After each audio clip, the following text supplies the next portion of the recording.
የፍቅር ግንኙነት 4 ወቅቶች። በሀገራችን ብዙ ሰዎች በተጋቡ በቀናት ውስጥ እንዲሁም ደግሞ በወራቶች የተለያዩ አሉ። ከዛ ሲቀጥል ደግሞ በአመታት የተለያዩም አሉ።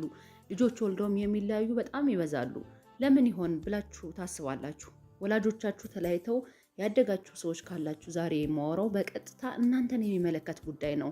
ግሬይ ቻፕማን የትዳር ወይም ዘላቂ የፍቅር ግንኙነት 4 ወቅቶች በሚል ከፋፍሎ አስቀምጧቸዋል። ሁሉም ነገር ሂደቶች አሉት። የለቅሶ፣ የሐዘን፣ የደስታና የሳቅም ዘመን አለው። ብዙ ትዳሮች ከእውቀት ማጣት ጋር የሚጀመሩ ናቸው። ካለ እውቀት ሁሉም ነገር ከንቱ ነው። ትዳር የሆነ ስሜት ቢመራውም ወይም ደግሞ የሁለታቸውም ተዋደናል የሚል ነገር ቢኖርም ግን እውቀት ያስፈልገዋል። ግሬይ የሚለውም ይህን ነው። በበጋው ወራት በሰላም ቆይተው ክረምቱ ሲመጣ እንደሚጣሉት ያሉ ባለትዳሮች ሁሉ የጫጉላ ሽርሽር ጊዜያቸውን አልፈው ወደ ቀጣዩ ጊዜ ሲሸጋገሩ የሚለያዩ ብዙ ባለትዳሮች አሉ። ለምን ሆነ ይሄ? 4ቱ የትዳር ወቅቶችን እስኪ እንመልከታቸው። ምንድን ናቸው 4ቱ የትዳር ወቅቶች? በደንብ ልብ ብላችሁ ልትሰሙኝ ይገባል። በህይወታችሁ በትዳራችሁ ውስጥ ይሄ መሰረታዊ ነገር ነው፣ ይጠቅማቸዋል። በትዳር ውስጥ 4 ወቅቶች አሉ። እነዛ 4 ወቅቶች ምንድን ናቸው የሚለውን በደንብ ስሙኝ። ለሳቢሳ ሚዲያ አዲስ ከሆናችሁ ሰብስክራይብ አድርጉ። ሀሳብ አስተያየታችሁንም ኮሜንት ላይ ጻፉልኝ። መልካም ቆይታ። አንደኛው እና የመጀመሪያው ወቅት የጫጉላ ሽርሽር ወቅት ነው። በጫጉላ ሽርሽር ወቅት ሁሉም ነገር ያለ ልፋት ይከሰታል። ማንም ምንም ነገር አያስገድድም። በጣም ቆንጆ ወቅት ነው። በጣም ደስ የሚል በቀላሉ እንዳሸነፈ ወይም የሆነ ሰው ተሰሚነት የሆነ ሰው ያን ጓደኛውን ሲያገኘው ወይ ሴቷን ወይ ወንዱም ደስ የሚል በጣም የተጣመረ በጣም ደስ የሚል ሁሉም ነገር የተመረጠ እና የሚያምር ነው።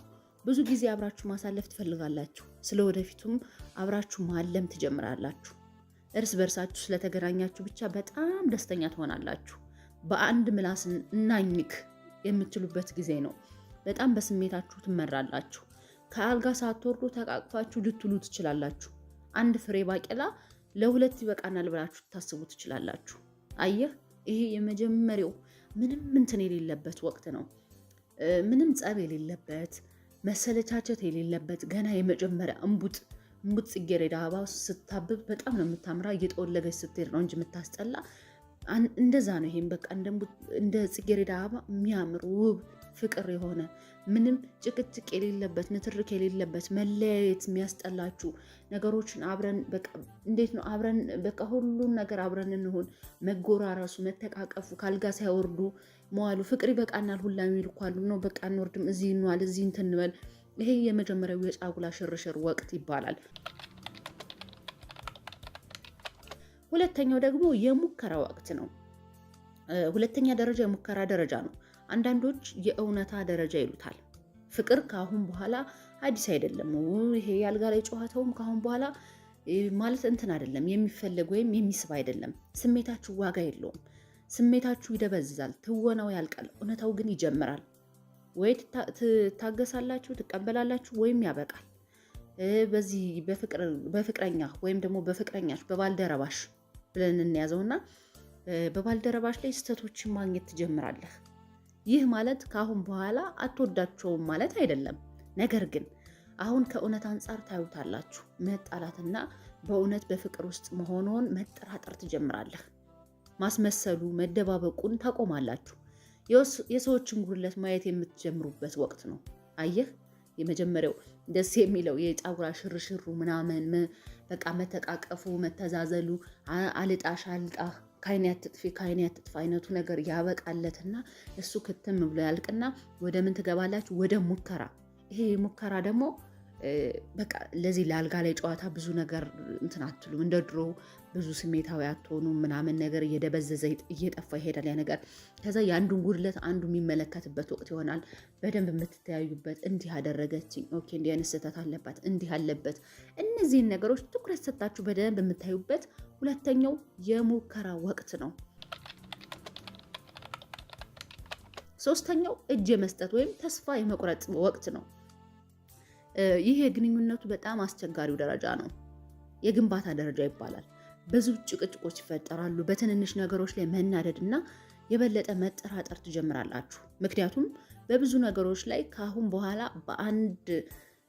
በአንድ ላይ መስማማት ስለማትችሉ ነው። በአንድ ሀሳብ ላይ፣ በአንድ ምግብ ላይ፣ በአንድ የሆነ ነገር ላይ በእያንዳንዱ ነገር መስማማት ስለማትችሉ ጭቅጭቅ፣ ንትርክ፣ በትንንሽ ነገሮች መጣላት፣ መናደድ፣ መበሳጨት ይመጣል።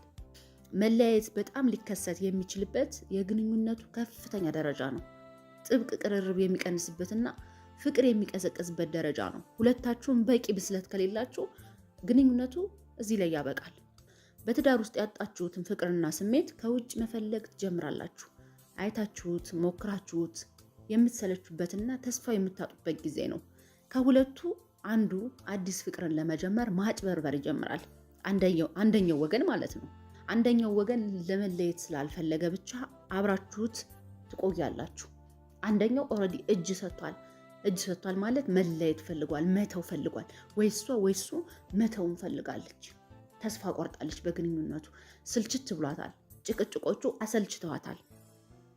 ስለዚህ እጅ ሰጥታ ለመለየት ወይ እሱ እጅ ሰጥቶ ውጭ ሌላ ፍቅር ፍለጋ፣ ሌላ ሴት ፍለጋ፣ ሌላ ወንድ ፍለጋ የሚኬድበት ወቅት ነው። በዚህ ጊዜ በጣም አደገኛ ነው። ወይ ትዳራችሁን በዚህ ወቅት የምታጡበት በጣም ከባዱ ነው። በቃ ምናልባት አንደኛው ወገን ችሎ አንደኛውም ዝም ብሎ መለየት ስላልፈለገ ብቻ ችት እያደረገ የሆነ ጭቅጭቅ እየተጨቃጨቀ ሊቀጥል ይችል ይሆናል። ግን ደግሞ ያንን ሁላ ነገር መቋቋም የማይችሉ ብስለት የሌላቸው ሰዎች ከሆኑ በቃ በተስፋ መቁረጥ ውስጥ ይገባሉ። ግንኙነቱ የመደበር፣ የማስጠላት፣ ከቤታቸው ውጭ የማደር፣ ከቤታቸው ውጭ የመዋል፣ ከቤታቸው ውጭ የመሰንበት ነገር ሲመጣ ሊያከትም ይችላል።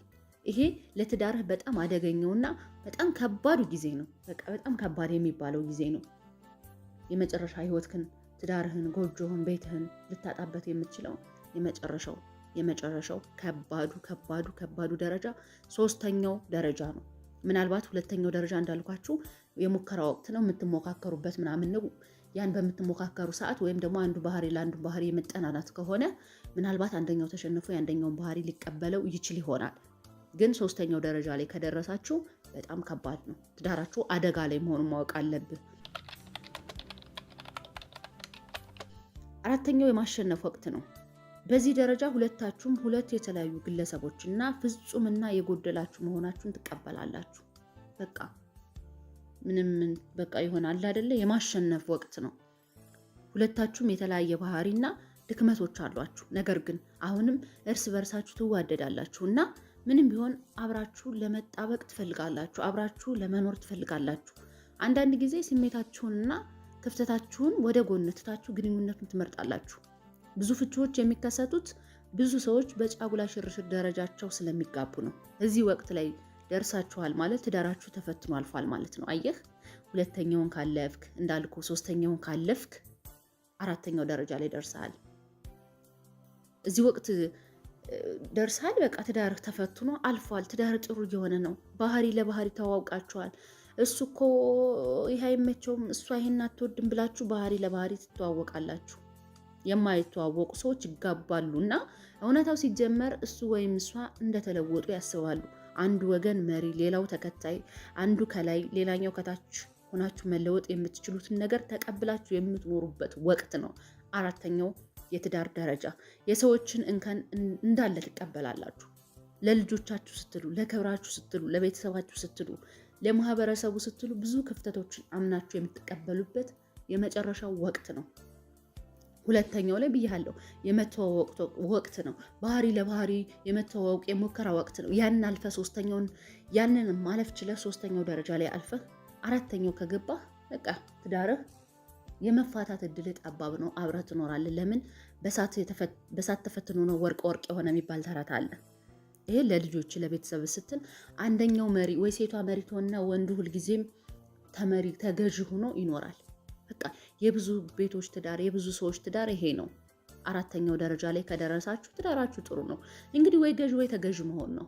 ቢቻል ሁለታችሁም ብታመጣጥኑ ታሪክ ነበር። ግን ብዙ ጊዜ የኢትዮጵያ ትዳር አይመጣጠንም። ወይ እሷ ገዥ ናት ወይ እሱ ገዥ ነው። በቃ አለ አይደለ? ሁሉ ጊዜ ወይ ወንዱ ሴት ብቻ ሁሌ ሴት ሆኖ ይኖራል። እሷ ከላይ ሆና ትጋልበዋለች፣ እሱ የበታች ሆኖ ይኖራል። አራቱ የትዳር ወቅቶች እነዚህ ናቸው። እናንተ የትኛው ላይ ናችሁ? ጫውላው ላይ ናችሁ? የሙከራ ወቅት ናችሁ? ወይስ ተስፋ የመቁረጥ 3ኛው ላይ ናችሁ? ወይስ 4ኛው ደርሳችኋል? ጻፉልኝ እስኪ ሀሳባችሁን። ውድ የሳቢሳ ቤተሰቦች የዛሬው ፕሮግራም ይህን ይመስላል። ሳቢሳ ሚዲያ አዲስ ከሆናችሁ ሰብስክራይብ አድርጉ። ሀሳብ አስተያየታችሁን ኮሜንት ላይ አስቀምጡልኝ። ቲክቶክ ላይ ገብታችሁ ሳቢሳ ብላችሁ ፎሎ ማድረጋችሁ እንዳትረሱ። መልካም ጊዜ